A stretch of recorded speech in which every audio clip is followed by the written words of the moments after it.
Right, lads and lasses, hello, welcome to the post-match. We will be getting some of the fans on in probably about 10 minutes, 10-ish minutes, when I've just absolutely blown my lid.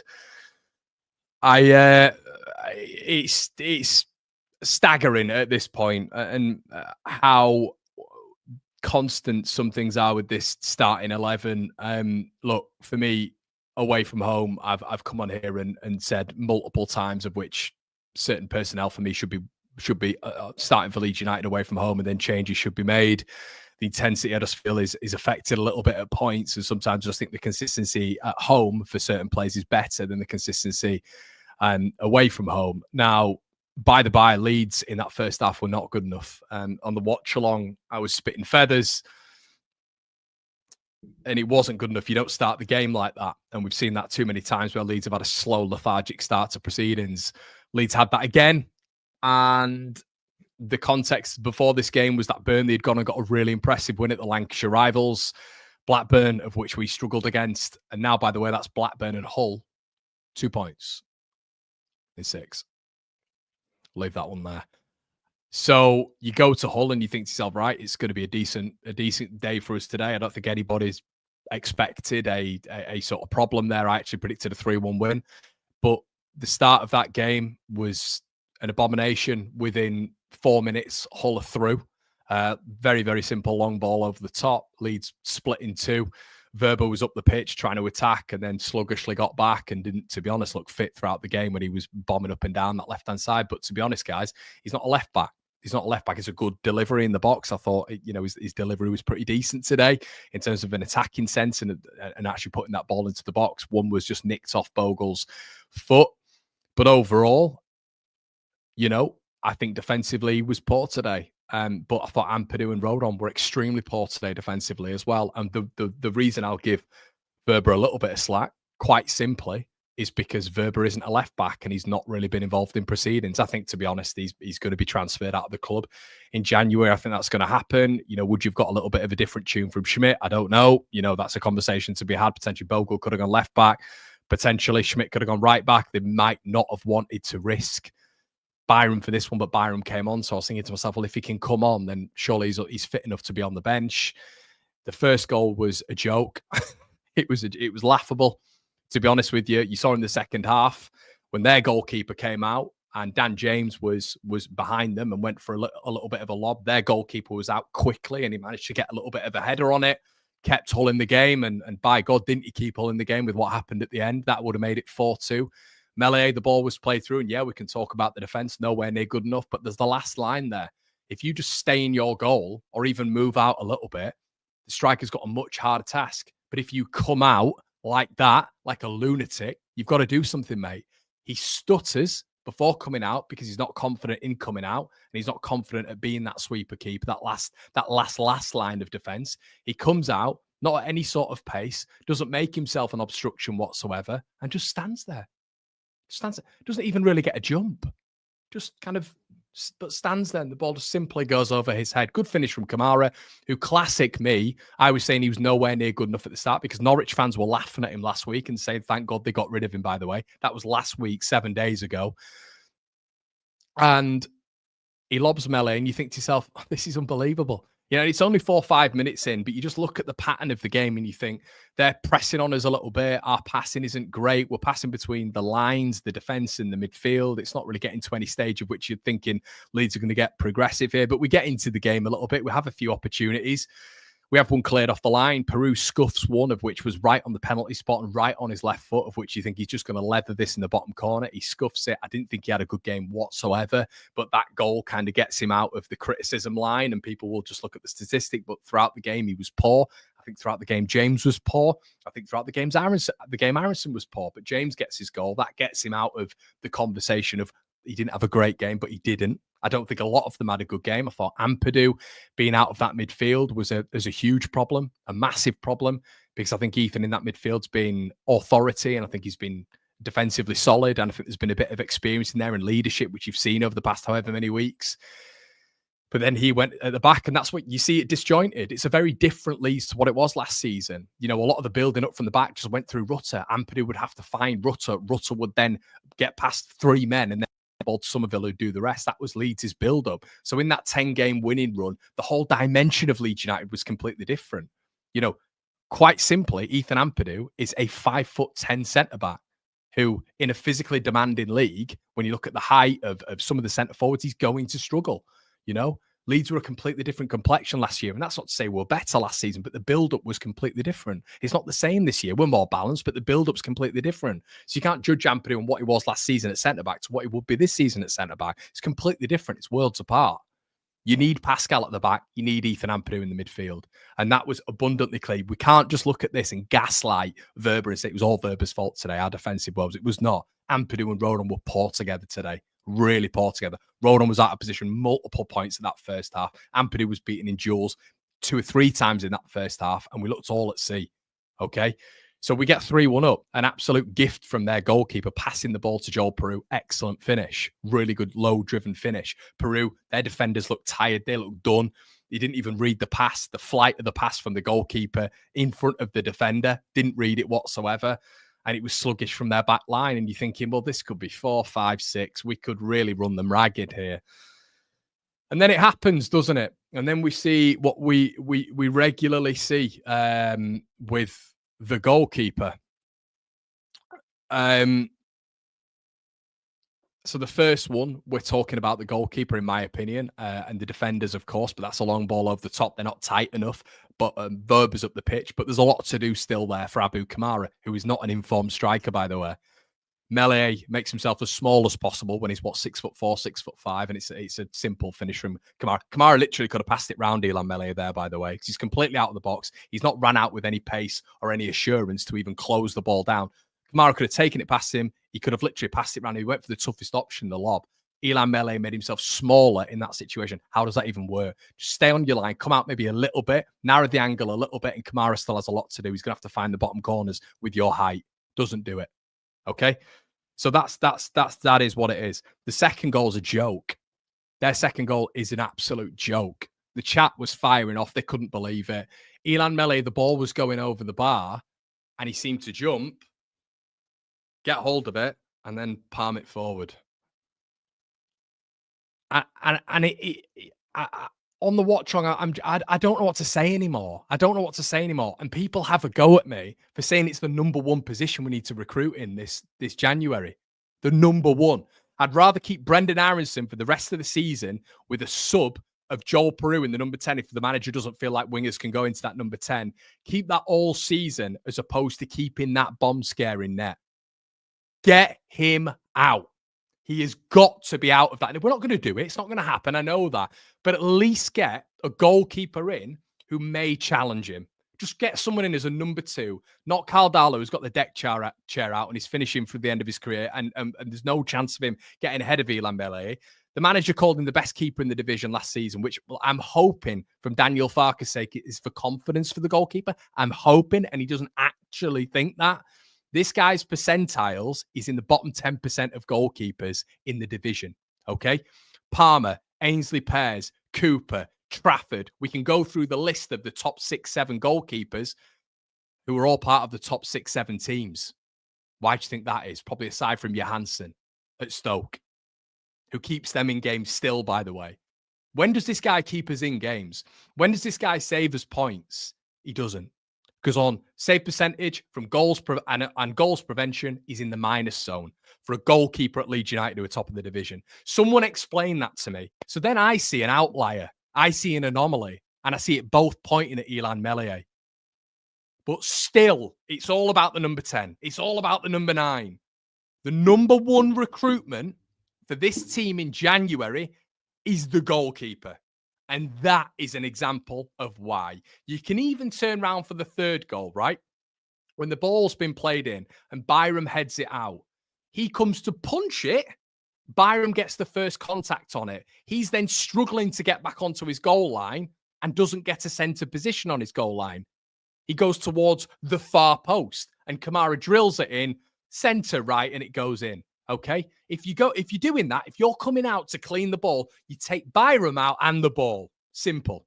Byram and the ball. And I'm not a goalkeeping coach. I presume 95% of you guys aren't as well. But it's just simple, isn't it? So now the context of everything is you've gone It was a must-win, in my opinion, because of how bad Hull are. 22nd in the division, who just lost to Borough at home, by the way. We've gone there. The easiest game of all the 3 teams that we're competing with right now. And we've dropped a 3-1 lead to 22nd in the division, 3-3. In a game of which they when we went 3-1 up, they were completely done. They were kicking the ball out. It looked like they were even time wasting for themselves. They were done. Absolutely done. They were ran down. They needed substitutions. And fair play to Hull. Fair play to Hull. They got back in the game. And that's all you can say. Hull got back into the game. Leeds bottled it. But did the collective bottle it? We didn't really turn up on the day, in my opinion.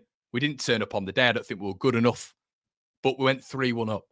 And to be top of the league, do you ever see top of the league teams do that? Do you see it, lads and lasses? Do you ever see that? I don't. You don't regularly see that for me. 3 goals to Hull City.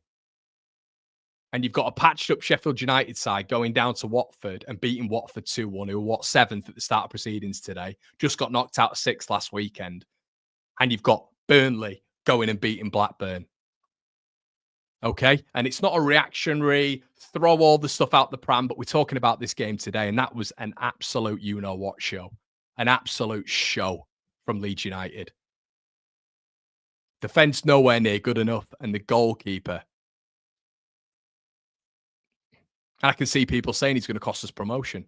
Now, Brownie was on the show the other day, and I got Brownie on, and I couldn't have disagreed with him more. I love the man, but me and Brownie have polar opposite opinions when it comes to things at points. And that's football. That's the debate. That's why I've got the gentlemen in with me right now who are going to come in and have their say. They might disagree with me. Fantastic. It's football. I might disagree. I might agree with them. But overall, I thought he was completely wrong. He said Meslier hasn't cost us points this season. I think he has cost us points this season. I mean, that's why he's in the minus range when it comes to statistics and data. He's in the minus range right now. Save percentage. He's in, I think he'll be in, I think he was, last time I checked, I think I checked on the watch, he was 19th. It was 18th, 19th on 66%. Nowhere near good enough. Nowhere near good enough. Right, let's get into a couple of your comments. FFS says, even at Hull, even at 3-1, Hull were never out of it. Our back five was awful and allowed them back into it. Sunderland away all over again. They had no control. Yeah, mate, you're not wrong. We defended like we did at the back end of last season. Yeah, anyway, I'm going to get the lads in with me for this one.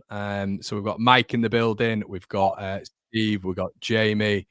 And Matt, you just need to switch that camera on, mate. Mike, are you all right to just rotate the screen, mate, just so it's landscape, if that's all right. Yeah. And we've got in the building today as well. Right, lads. Matt, I'll come to you first, mate. Thoughts on that, bud? Mate, I've got to just take a deep breath for one moment. I think we all just need to breathe. That was a nightmare for me. We are top of the league. I do understand that. But I'm sorry, promotion teams do not stumble like this when you're 3-1 up against Hull, who are third from bottom. There's a few players were not, again, on it. But I am going to agree, Connor, Meslier goal. He's 6'7", this guy. His wrists are... I don't know what's wrong with him.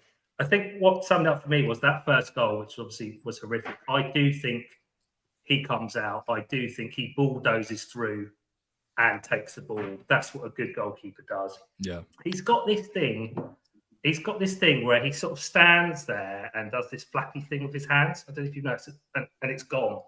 Like his decision making is awful. He has cost us points today. We need to get a new keeper in January. I thought we were winning a bit ugly today when it went 3-1. We were not having a good game. It was going back to those before the last 2 away games. But I was thinking 3-1 up, yeah. Perot's not doing anything, gets that goal, gets him out of jail. James, exactly the same thing. I do agree. But our keeper, unfortunately, has cost us today. And for me, I know people say we've drawn, we've got a point, we're still top of the league, but top promotion teams you cannot stumble at points like this away, 3-1 up. As I said, it's a horrendous finish, I'm afraid, and I'm really gutted and upset.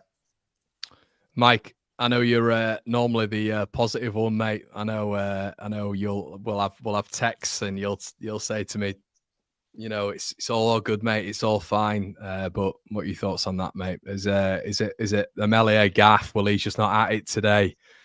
What are your thoughts? Still there, Mike? Hello, mate. Yeah, can you hear me? Yeah. Go on, mate. Go on. Yeah, sorry. Yeah, I think it's extremely frustrating after today. You know, if you look at the table with our performance today and also against Blackburn, you know, we've conceded goals right at the end when we were in a winning position. We'd be 8 points clear by now. Looking at that today, I don't think if you. Oh, I think he might have gone. I don't think we're going to pull clear, judging on that performance with our goalkeeper. I think we're going to be. I'm still positive about promotion. I'll send him a message. I'll send him a message. Is he on Brownie's Wi-Fi? Yeah, but it does. I know what he's saying, lads. I think essentially what he's saying is you've got the anomaly, haven't you, in terms of him in the net negative, and we have to talk about other things as well, don't we? We have to talk about other things in that performance, maybe Leeds' intensity at the start. But Steve, yeah, mate, what? I'm sorry, you'll just see my rant there, mate. But is it justified, or do you think it's maybe a bit harsh? What do you think? I think it's justified. To be honest with you, I've watched the old Patreon, the old kind of the old whatever's when I've been on a couple of times, and I found myself thinking it's very negative. Yeah. And I was destined to come in here today and not like kind of just lay it all on being negative. You know, I just thought I don't want to be that guy. Yeah. But I'm trying to today. I'm baffled. I am absolutely baffled. The first half were absolutely atrocious. I don't need to talk about the goal. That's already been done. If I were Meslier, I'd have taken the guy's legs out. I'd have taken one for the team, to be honest with you. You know, I thought, you know, all the chances we should have, you know, all the chances we had in the first half, we had like 3 or 4 chances all around like about the 20-minute mark.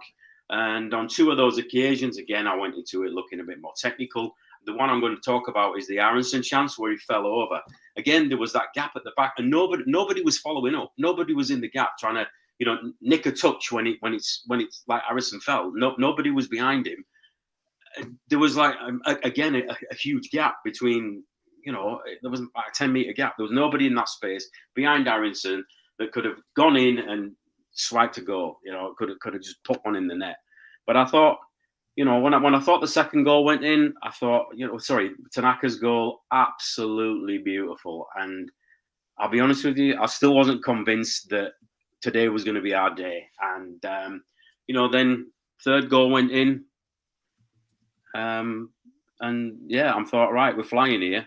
I thought we're flying, and then it just all went to pot. I thought the defensing, like you said, the defense was all over the place. Sure, I agree with you about Verber. I thought he played very, you know, considering he's a bit of a donkey. He's not a gazelle, is he? He's not going to run. He's not James, but you know, he just pops them balls in the boxes. I'm trying to be a bit positive here after everything else that's come out. You know, I'm just thinking, you know, he put some nice balls in the boxes, and I think for the James goal, that again is saying to me, why aren't we starting, or why aren't we getting Joseph on when we're either 100% safe or we actually want to try and go out and get a couple just for goal difference sake? Because if we're crossing the balls, if we're crossing straight across the line of the goal, Joseph is going to be there, and he's going to slot them home. So again, I agree. In the beginning, I thought I can say his name again. I thought Joseph should have started, even though Peru got a nice little goal. I thought it was a lovely goal. Typical Peru, you know, running in from the back, nice little sling right in the back in the corner of the net. Typical Peru goal. But I think today we just fell apart second half. We after we went through after the first or second goal, we took the foot off the gas and we thought, okay, and I don't know whether that's an instruction from Fark when we do go up, we sit back and we just allow these players we allow the opposition to come play on us. But you couldn't do that with Hull. Their front two were absolutely dynamic. I thought that João Pedro was absolutely brilliant. He's got pace. And like that Kamara, you can't switch off with him. The first goal said that. Yeah, I'm really happy. I'm really happy I gave that Abu Kamara all of the absolute. I give him pelters, mate. I thought he's been getting absolutely battered by Norwich fans, obviously selling him onto, and I thought, brilliant, here we go. He's struggling a little bit with confidence, and I mean that finish at the end, Jamie. I mean, I'm completely deflated, mate. I feel like someone just punched me in the stomach. It's a proper gut punch. Well, I don't know if I'm the right person to come to bring you back up, mate. But how just frustrating. I mean, the first half, I don't know. We didn't even turn up, did we? We might as well just stayed in the change rooms. I don't know what was going on. I won't talk about the goal, but I mean that was dreadful. I thought, to be honest with you, I thought we reacted quite well to the first goal, going behind. I know I just said we were terrible in the first half, but that little phase, like 5 minutes after, I thought we did quite well. Come back into it. I thought Solomon, actually, there's one bright spark. I thought he was brilliant, Solomon. Yeah, I thought he was good. He really picked the ball up and he looked to turn and create chances for us.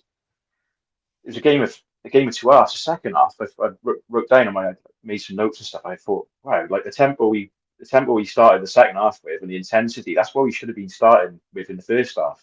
If we played like that, even remotely in the first half, anywhere near that, we would have.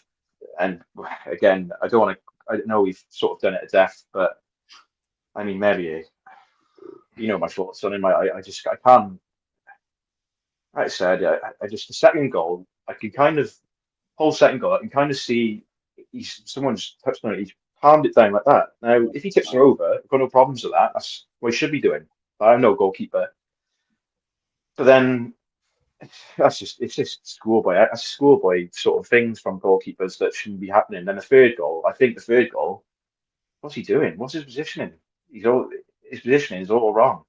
Byron wins the header, and then he falls to Kamara. It's not even a great shot. It's just a sort of. I don't know what it is. I just couldn't get over it. Did you see what I meant when I said that as well? It felt like when Byram's there, like Byram wins the header, but he kind of like, and we see this with Melly a lot, he comes to almost like punch behind him. And it's like, if you're going to get it, you've just got to clatter Byram. You've got to absolutely clatter him and get the ball. And then he's kind of just scarpering back over his line, isn't he? And obviously the volley comes in. And it's just his positioning is all wrong. And he's obviously kind of like down on one side. And you just think to yourself, your confidence must be on its arse because of what's happened previously. I mean, Matt, is it a case where, like, I mean, I keep saying this, but I'm seriously worried. I'm seriously worried with this guy that he's going to cost us in a big way now. Now, I mentioned it probably at the start of December that he's going to cost us more and more and more points.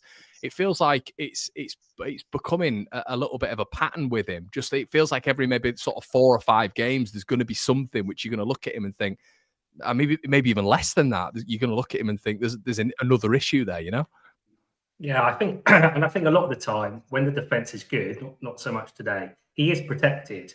So we keep that ball away from him. So I don't think he gets exposed as much as potentially he would do, because our defence in general can be very good. For me, it goes to that competition. Why are we the only club not the only club, I'm sure of us, but why do we, promotion chasing, have a situation with a keeper and no competition? I don't get that. Every good club, whatever point you're at, has a competition. There's one or two vying for that number one space. Melier does not have any competition. Darlow is not competition. And I think because of that, players lapse back. They don't try as much. The mentality probably isn't as good because the role is his. So I think that's cost him big time. He's regressed as a goalkeeper rather than that push on when we first saw him. against But Arsenal. I don't think he's good enough. Full stop. I just don't think that. I hear what you're saying, but I just, whether or not there's competition or not, I still don't think he's good enough to be number one. Not in this. Not this. Well, forget last season. He's not commanding enough, is he? No, he ain't. No, he ain't. He doesn't do enough. He's not. No, exactly right. That's the thing. His positioning is all wrong. And I think whether we have competition for him or not, I still don't think he's the one to lead us. To back us up in goal. And I think not having that has puts extra pressure on the defence. I reckon he's lost us about 11 points so far, including the 2 today. I've kind of calculated about 11 points this year that Meslier has caused us where we've lost games. Our defence has got to have no confidence in that guy whatsoever, which must affect them sometimes as well. And if we get to the Premier League, he's got to go. He's out. He really is. We've got to get someone else in and sorted. But the trouble is, we've got this window now, January, to get somebody in maybe.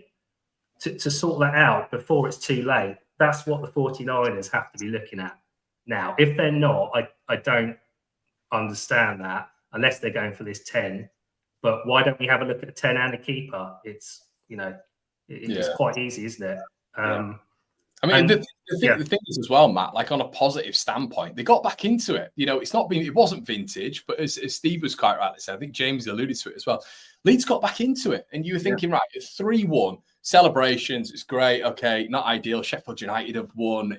Burnley have won. Okay, but fine. We extend our lead. It is what it is.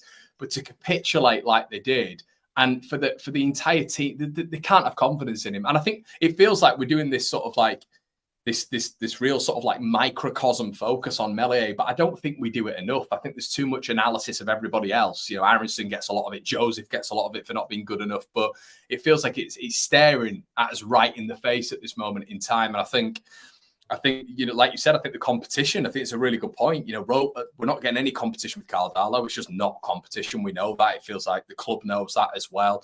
And it is just Illan Meslier's position. I mean, apparently he's been doing extra training sessions and all this sort of stuff, but the development is completely stunted, isn't it? And there is a genuine argument that he's at fault for all 3 goals today that Hull City have scored. So, it's the fact that they got back into it. Leeds got back into it, not a vintage Leeds United performance, but 3-1 up nonetheless.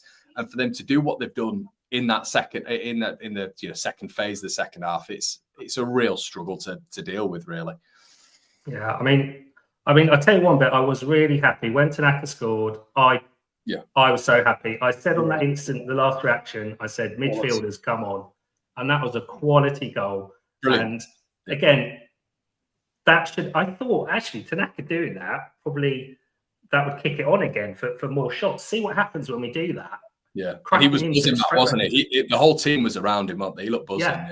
Yeah, they're absolutely. And I thought that was it. But it just went wrong again. And I think people got to remember this thing with Mez, sorry, going back to that, it's not personal. We're just going on what we see him game out with him. Sure, he's a nice guy, whatever, but he's not up to it at all. And going back to my other point, sorry, we've got to do something before it's too late. That's the thing. We all love to come on here and defend him, wouldn't we? And say, "Oh, he's brilliant. He's a great shot stopper." I really don't want to come on here and criticise him, but there's been so many errors now this season that he's Matt's alluded to. Points, like 11 points. I mean, there's only so much you can do. If we're serious about promotion, then we need to be getting a new keeper in, and that's a priority for me. But I don't want to slate him. I want to come on here and say he's the next big thing. But unfortunately, he just isn't. And yeah, it's unfortunate, really. Well, what do you think happened with the defence, lads? I think there was a big sexy pirate who we all missed, I think, at the back today, wasn't there? And Verber, it was, I think we've alluded to it was, some decent balls into the box. He was offering overlaps, but it was almost like he wasn't fit enough to get back in the defensive position, which I think is what culminated in the first goal as well. Him just trying to get forward and then being completely out of position with that crossfield ball. And he just felt like he was going through the motions a little bit. But I just feel sorry for him. He's not. I don't think he's a wing back. Junior Firpo in this system is an out-and-out wing back, isn't he? And I just don't feel that can be replicated with Verber or Sam Byram. And I think just the, I mean, it's a different Ethan Ampadu at the back, isn't it? We have to take into consideration that it's a different Leeds team in terms of how we build up, how we defend, how we attack. You know, a lot of it was through Rutter and Somerville, you know, and it was different passing lanes for Ampadu. The defensive structure was a little bit different with obviously Archie on that right-hand side. And it just feels right now that it's not, we don't want Ampadu at that centre-back role. We don't want him there. We want Ampadu in the midfield, and we need Pascal Stroud back in that centre-back duo. And we severely missed him today, I thought. Yeah, I agree with that. And again, it's another point of why aren't we starting Schmidt? Byram had flu last week. What's he had a flu jab Friday afternoon? You know what I mean? You know, and now he's back in first team squad. Fair enough. If he's cleared up, he's cleared up. But the thing is, you know, if you're not well enough to perform 100%, then you shouldn't be in the team, and that should be the physio or the doctors or the manager or whatever, you know. But Schmidt again, why is he not starting? I know there's clearly a problem there, but if Verba comes off. Who's it's not been 100% throughout since whenever last week he went off. Schmidt, come on, there has to be a valid argument now for him to start, you know, to get on the field. That's why I don't get Farker, because why would you play, like you say, someone who's not 100% fit the Blackburn game, Byron? Why would you risk it? When it's high stakes, isn't it? It's like high stakes now. Why would you risk that? And, you know, the whole thing is like side before self, right? So we've got to get the players in that are fully 100%. I agree. What's happening to Schmidt, I don't know. There's a fallout there. Barker maybe didn't want him. Don't know if he's injured, but no one's really asked him, I guess, directly. But those sorts of decisions I think cost us, and I don't get it. You want 11 fully fit, 100% guys out there. Yeah. So why would you mess around with it? I don't get it. The thing is, I don't think he sees Schmidt as a defender, does he?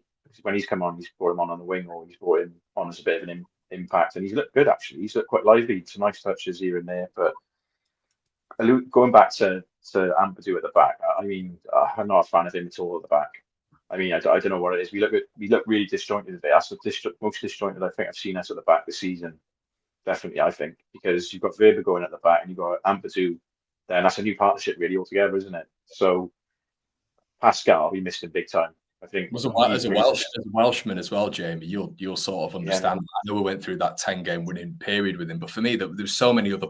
There was selection changes during that period, wasn't there? Like Bamford was a feature in that period where he's actually doing quite well, and Peru wasn't featuring. He was coming off the bench, and it was a different Leeds United. Obviously, there was a different midfield pairing as well. There was many factors. It wasn't just Ethan Ampadu who was at the back. I think that's the big thing for me. It feels like many Leeds fans are just like, well, the reason we went through that 10-game unbeaten run was because of Ethan Ampadu. It's like, no. I feel like that would have happened even if Pascal was there as well, and we had Ethan in that midfield. 100%. I to be honest, Carl, I think it would have been even better with Pascal at the back. Yeah. You know, in that run, and like you said, Bamford as well. He came on and had some good games for us last season, but just very, yeah. Is Darlow? Is it a stupid thing to say that? Is there any chance Darlow ever gets in? I mean, it doesn't feel like he's ever going to get in, but right now, I am trying to look at it at some point and think, is there almost not like a, I don't know, has there got to be a statement made some point with Meslier? Will that kill his confidence? I mean, how do you go about dealing with this? Do you just keep playing him and playing him and playing him? And this is the acceptance that we have right now, because I think it's quite unlikely for us to go and do a goalkeeper unless you get, you know, I mean, I wanted to increase his stock, lads, but after today's performance, I can't imagine any sort of club's going to come in and put 10 million quid, 5 million quid down for him. No, the funny thing is, Carl, I was speaking to my friend about Carl Darlow for the national team. And he was like, "What's he like, mate? What's he like?" And I was like, "Just make your own judgment on him and see what you think." And to be honest, Wales, he's been quite solid. And I was pleasantly surprised. I don't think he's the answer, but I think it's got to the point now where he needs. I mean, the confidence is a back line. I think someone mentioned earlier. You're looking at your keeper and you're thinking, right, I need a speaker, I need a talker at the back here just to get us organised. But as a defender, your confidence must be. Oh, if I slip here, or if I, you know. Then is a goal, because you can't have that as a keeper. I don't know with Darlow. Perhaps he is. Perhaps we can give him a few games, but I just think we need. I think we need a new keeper altogether. Matt, that's the pressure, isn't it, mate? That's the pressure. It's the fact that if you make a mistake, if you're Joe Rodon, if you're Pascal, if you're Ethan Ampadu today, or any of the back line, if you make a mistake, you feel like it's just a goal, isn't it? And that's sort of mirrored in the goals prevented statistic, which goes round of which is in the minus zone. And we don't really face that much. You know, we're quite controlled in games and conservative with possession, aren't we? So it's quite a startling statistic, really. Yeah, I mean, I saw in the chat actually that it was a good point. Someone was saying that maybe Darlow's going to start the cup game against Harrogate. Yeah. But I don't know why, but I can imagine him playing Darlow, having a good game. So I know it's Harrogate Town, see what happens. But I can imagine Fox just bringing Melier back into the next championship game, even if Darlow has a great game. Which again, it's a mystery. It might not. He may bring Darlow into the next championship game if he has a good cup game, but I don't think he will. And again, does that go to Farke's got to prove to everybody again what he said? And I think those words have come back on him that Mez is the best championship goalkeeper. I think he's regretting that now. I would think so, but he might not be, which will be shown by Mez in Cole again. So I don't think even if Darlow plays, I think it will just be default back to Mez. Again, another mystery. Yeah, I'll tell you what, lads. Let's get into a few of the chats. Are you falling out of love with this team? I am. I think it's a deep wound. This one, it does feel like. Jared said, Huddersfield. Yeah, exactly. When it's on Farke to make a change at goalkeeper, what does it take? I think this is what sort of, and Lorenzo said the same thing. Is Darlow that bad? You can't replace that. I think that's what people are looking at, and it's piggybacking on the back of what Matt's just said there. Really, it's not just solely down to Melier, is it? We can't just like start saying, "Oh, Melier." He's got to be taken out of the firing line. Form. If this team is based on meritocracy, if Solomon gets in for playing well, if you've got different examples across the squad, you know, Rothwell keeps his place for playing well. Is there no meritocracy when it comes to the goalkeeper? You know, are we too good and too ignorant and too arrogant to not really have a second in command there? It just feels a bit off, doesn't it? Yeah. I mean, we can gloss over it, can't we, and try and make it look pretty, but again, I'm probably the wrong person. I'm not a Melier fan anyway, but probably the wrong person to sort of come in and, you know, but I just think, yeah. Even if you just bring him in to make a point and say, look, Darlow's nowhere near good enough, and let's lose to Harrogate if you want. I'm not bothered about Harrogate, to be honest with you. You know, but bring him in, prove a point that Darlow is nowhere near. Even if he isn't anywhere near, bring him in and say, look, this is what we've got. So this is all we have. But let the fans see that. Let us see. At least that's it. Give that view. Yeah.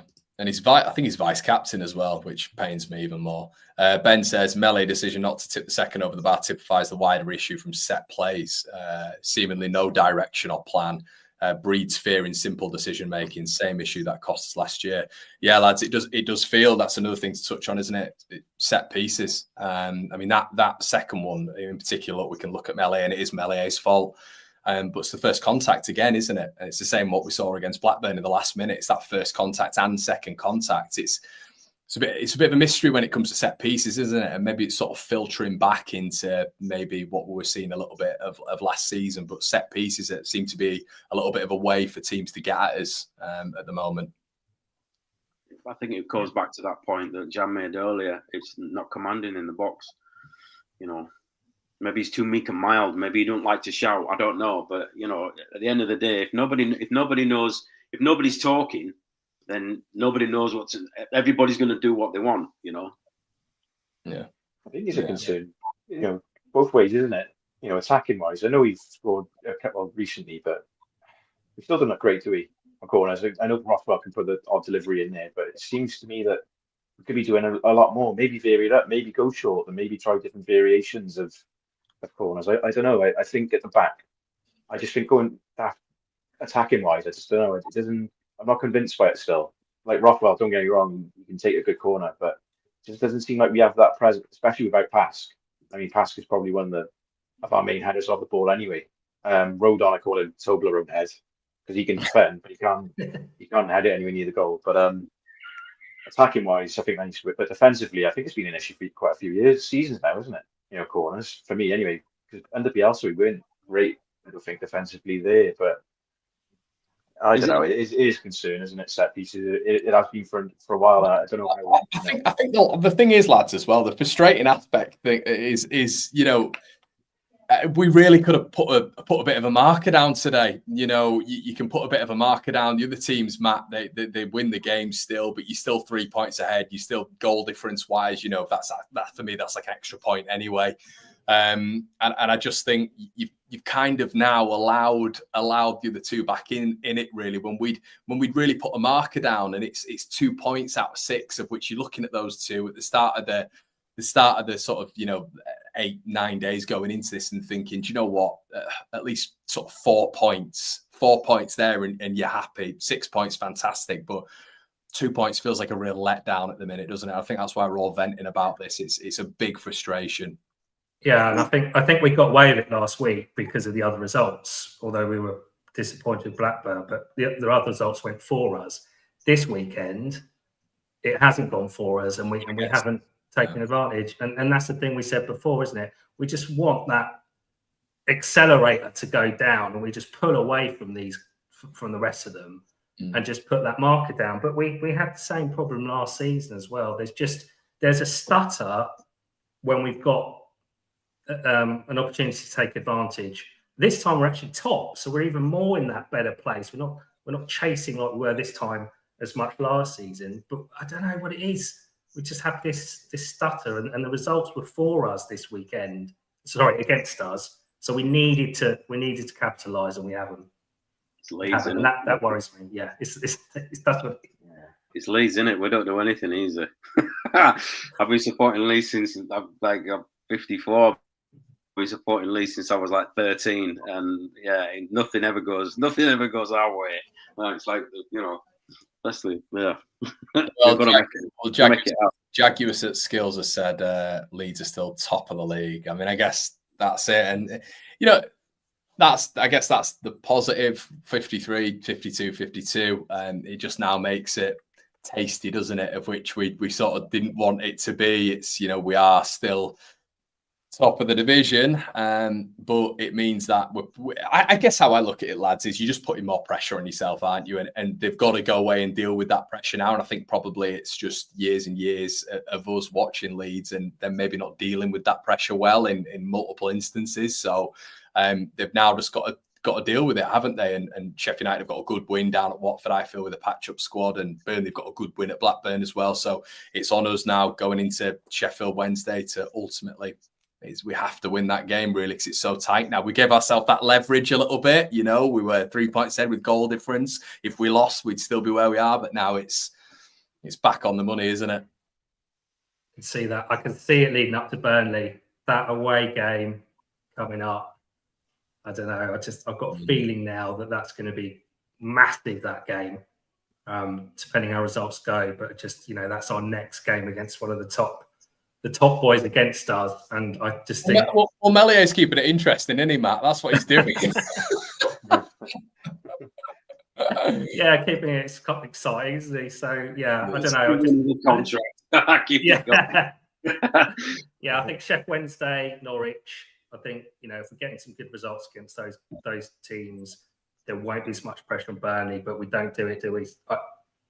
I don't know. Burnley's going to be big. Burnley's going to be big for me.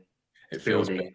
Obviously, Sunderland win tomorrow. They go to 50 points, and then it's 50, 52, 52, 53. It's too close for comfort, isn't it? It's too tight. It's too tight for my liking. Yeah, that's the thing. We need to keep an eye on them as well, don't we, Sunderland, because they look like a good little outfit, to be fair. So they're just not going away, are they? Brandon says from 5-3 now 3-1. Cheers, Mez. Melee ruined Tanaka's goal. This is why Leeds fans are going to be annoyed, by the way, because obviously Tanaka's like, everybody loves Tanaka, and he scored a worldie, didn't he? Nice top, by the way, Jamie. Back4.com. Just like I was going to mention that near the end, but I didn't want to cut anyone out. Just like he did with Furbos at Sunderland, absolutely fuming. I really hope the press conferences address the goalkeeping situation with VAR. I just don't think this. It feels like this has been primarily Meslier lads, but I don't know what more it can be on. The defense wasn't great. The midfield, in my opinion, wasn't really dominant in this game. I didn't think Rothwell was great going forward. Peru, Aronson, James really weren't great. I think I agree with what you lads were saying. I think Solomon was our best player on the pitch again. And he seemed to even be getting frustrated with it, didn't he, towards the back end of it, with the referee, some decisions. But it's really difficult to not focus on the obvious in this post-match, to be honest. It's blinding, isn't it? It was very interesting, though, that Solomon did a lot more. A lot more of his better work when he was kind of drifted back into the middle.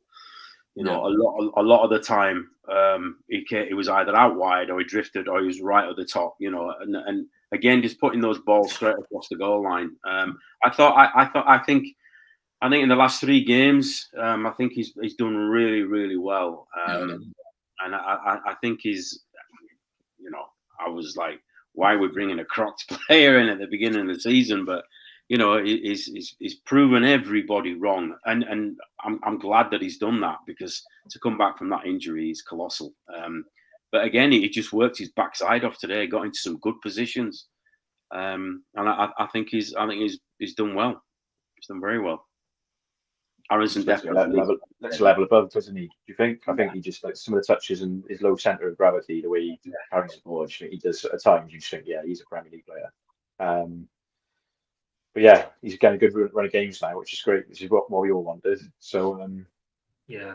Do you think Telly's got a good point here? So before the subbing was poor, Gilavogui and Matteo, when we were 2-0 up, or at least when they closed it to 1. I think that's a good point. I think sort of bringing Joseph on, and what did they come on with on the 90 plus minutes? It's just a bit like, how are you working the game out there? It's sort of 3-3. Do you not need that for a bit of consolidation? A bit of like we always mention, lads, the workhorse up front, it can maybe hold the ball up a little bit. Gilavogui to come on and consolidate a little bit. A real physical body in there. Instead, we've brought him on when it's 3-3, and it feels just a bit strange.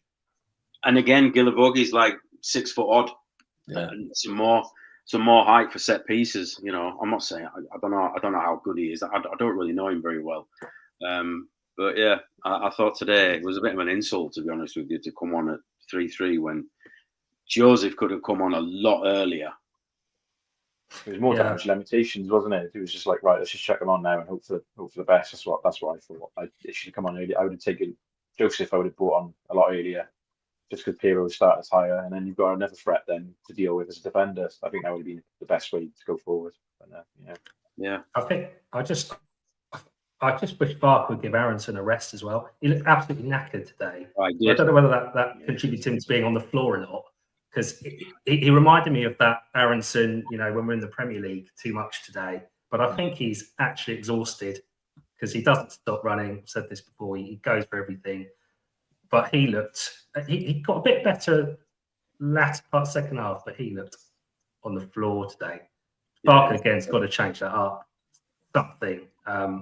Because when Aronson does some of the things he can do, we need that fresh for that second part of the season. Otherwise, he's just going to be, or he'll get injured or something. Farker needs to change that. That's just my view on that.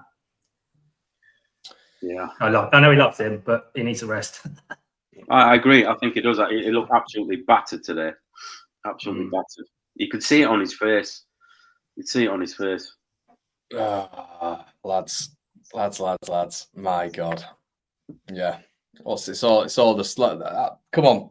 End it with some positives. We've had a bit of a shit sandwich, haven't we? So end it with some positives. I know it's hard. Matt, I'm going to go to you first, mate. We're going to get 3 positives before we finish, because I'm not giving any positives. I can't. So I've got you 3 on. Oh, right. I've got 2 positives. Top of the league. Yep. Midfielder Tanaka scores some distance. That's my 2 takeaways. Don't mind it. Steve? Yeah, definitely Tanaka goal. Definitely for me. Solomon, without a doubt, just keeps getting better and better. He's a different class. He's in a class of his own. And I'm gonna go for Pirro's goal as well.